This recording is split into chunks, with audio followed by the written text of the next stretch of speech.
Let's sew a furry pet.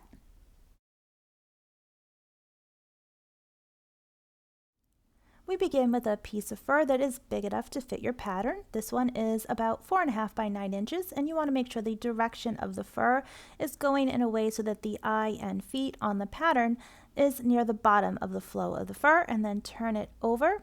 And you are going to attach your pattern to the back using common pins. You should be able to pin this down with just a few pins, maybe one at the top and one at the bottom.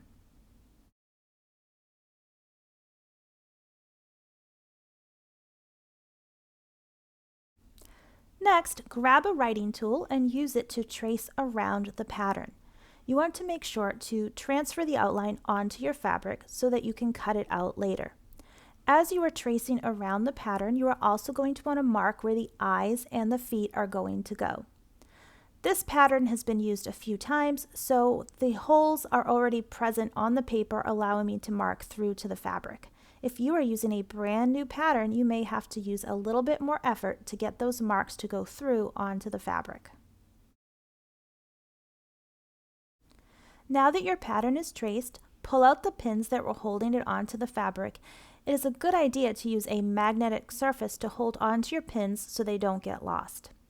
After you've done that, use the pen to make any marks that are on the pattern on the fabric. In this case, I'm marking the straight lines, where the pattern says open, and where the stars are at the intersections.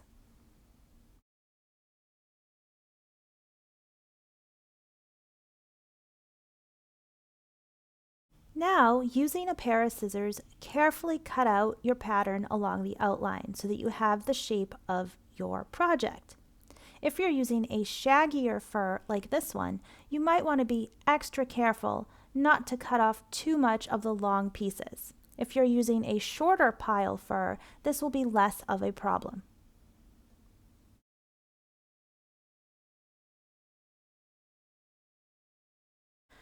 After you've finished cutting out the outer edge of your fabric, you're also going to want to cut 2 slits where you marked the feet. So the easiest way to do that is to pinch the fabric and then cut it. You can adjust the width of the slits after if you need to. And you're also going to want to cut 2 small holes, very small holes, where the eyes are going to go.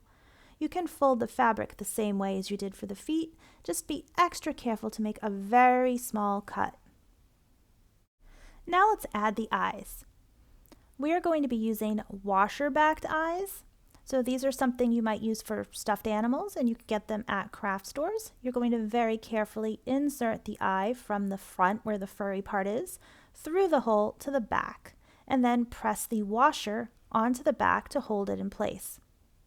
You're going to do this for both eyes, and you might hear a little click letting you know that the washer is secure. The pattern doesn't show a spot for a nose, but if you do want to add a nose, you would snip a tiny hole the same way you did for your eyes, and then you're going to use a washer-backed nose like this one and put it through from the front, just like the eyes, and then press the washer onto the back. If you don't have this type of eyes and nose, you can use buttons instead, and if you do, you don't need to cut any holes first. Now let's add the feet. Fold a piece of 8-inch felt in half so that we have 2 feet that are the same, and then freehand without a pattern, you can cut out a foot shape. So the foot and leg is a long rectangle that then opens up into somewhat of a heart shape. If you don't like this design, you can make your own style of feet and just have them rounded at the bottom or squared at the bottom. I like a little rounded heart shape at the end. And then you're going to measure the flat rectangle side against the cut opening.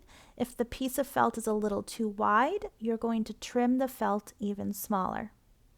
Once you have it the right size, insert that from the furry side through the slit that you cut into the back. The feet are not going to stay on by themselves. We are going to have to sew them in place. So get your needle and thread ready. Make sure to pull off enough thread from the spool to last a while. You don't want to run out in the middle of sewing the legs and feet on. Once your needle is threaded, go ahead and start stitching around the legs where they are poking through onto the back. Go in through the felt and then out through the furry fabric. Repeat this all the way around until the felt is fully secured to the furry fabric. Remember to also sew where you cut the slit. You want to sew this slit shut between the furry fabric and the felt because later on you do not want stuffing falling out through the opening. To tie off your thread, push the needle through just like you're making a stitch, but instead run the needle through the loop and then repeat that 3 times. Once you've done that, cut your thread and now do the exact same thing for the other leg. Flip your project over and test that the legs are secure. Do you remember the lines we transferred over from the pattern? Now we're going to match them up. Starting with the bottom 2 sections, match the lines up on the side and pinch the fabric together. Where you're pinching, you're going to put a pin to hold the fabric in place. Do the same thing on each side. Next, you're going to do the exact same thing to the top 2 sections. So turn the project so that you can see where the lines match up. Pinch the fabric together, aligning the 2 parts, and put a pin in to hold it in place. Do this again to both sides. Next, we're going to be closing the form of our project even more. So tuck in the feet and any loose fur, and then you're going to line up the remaining straight lines where we marked the words open on either side. Pinch that together and you'll see that on the side of the project where you already added some pins, it's starting to automatically make an X or cross shape. We want to hold that shape, so we're going to pinch the fabric together and add a few more pins so that it keeps that X or cross shape on the sides. This is what's going to make our project really round once it's all sewn together. Do the same thing on both sides, so you should have 2 X's of intersecting fabric. Before we sew the project, we want to make sure that the part that is kept open, that was marked open on the pattern, is not sewn shut yet. This part will not be sewn until after we have added stuffing. Now we need to sew closed all of the areas that we pinched and pinned. So take your thread and you're going to start with one section. Let's start where the mark is for the opening. And right on that line that you made, you're going to take your pin out so that you can easily sew. And you're going to put the needle through from the part of the fabric that is facing you or closest to you, the front, through where the mark is to the back. Pull the thread all the way through and now loop the thread over back to the front and then go through with the needle from front to back. You are always going to push the needle from front to back, looping the thread over and pulling it all the way. You are never going to put the needle from back to front. It is always going in the front, out the back, pull the thread, loop it over.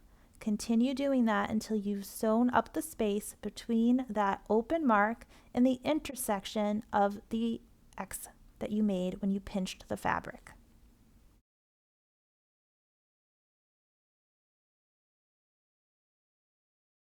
Now continue on to another section of the X.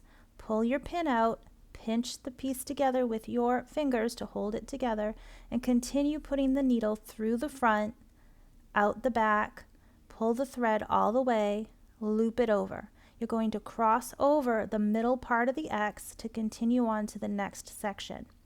As you do that, continue to go through the front, out the back, pull the thread all the way, and then loop it back over. Do this until you get to the very end of the section. If you had enough thread to begin with on your needle, you should be able to complete these 2 sections. At this point, you want to tie off the end of the thread using the same looping technique that you did when you attached the legs. Make a loop with the thread, pull the needle through, repeat that 3 times, and then cut the thread. You're going to need to re-thread your needle for the next part.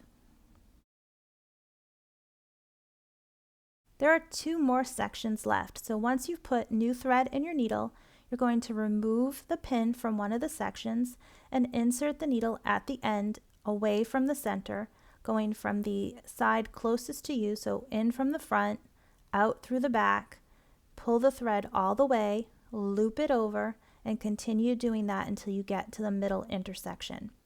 This time, instead of continuing on to finish the last section, you're going to want to make sure that there isn't any hole or opening in the middle. To do this, once you've checked, you're going to add some stitches that crisscross over the intersection, and then finish off your sewing by sewing all the way down through the last section, tying a knot using the technique you used before of making the loops and pulling the needle through, and then cut your thread. Now that you've completed one side, one of the X's, you're going to repeat all of the same stitches and the same steps on the other side. So flip your project over, get your needle and thread ready, and start sewing up the other X in the exact same way that you just did. Using the part that you didn't sew together, the open part, you're going to turn your project so that the furry part is now on the outside.